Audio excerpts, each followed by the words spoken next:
Good morning. Let's continue my leadership series, knowing your audience, right? So if let's take an example.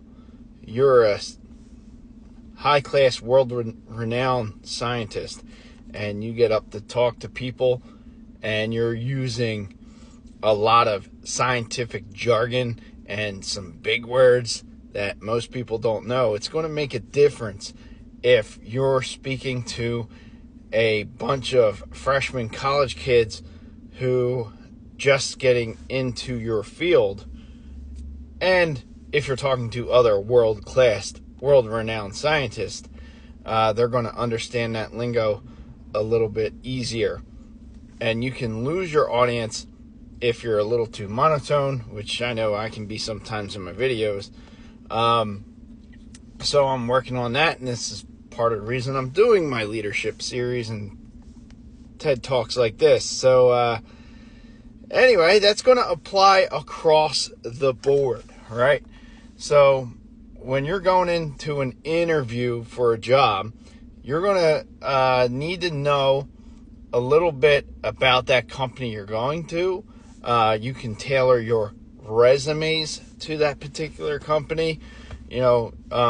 So in my field, I'm in a multi-employer system, and I do a lot of different types of work. So we don't particularly need a resume. Sometimes we can get our jobs through a union hall, or if you get your jobs through a hiring hall, they might just send you out to jobs, and or maybe you're just going through the internet to these job websites. So you may need a different resume for everybody that you go to.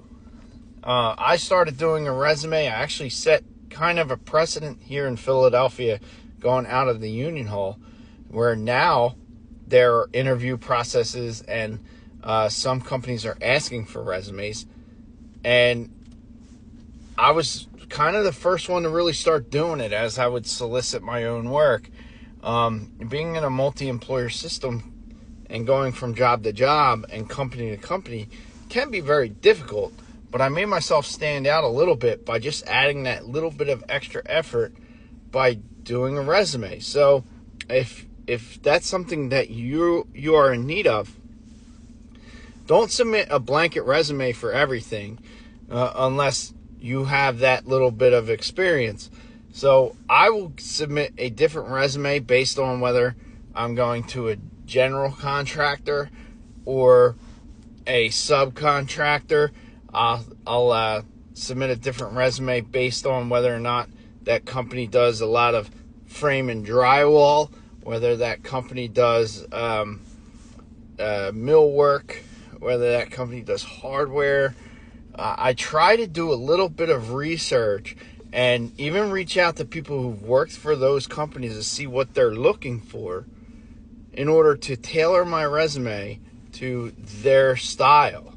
Now, if you're online and you do resumes that way digitally, they have AI trackers. So I'm going through a process now with a fellow member of a fraternal organization to tailor his resume with AI-friendly words. They have services that can help you do this. You might be able to just look things up on the internet, what's going to be picked up by the AI quicker than other phrasing. The resume is going to be really important.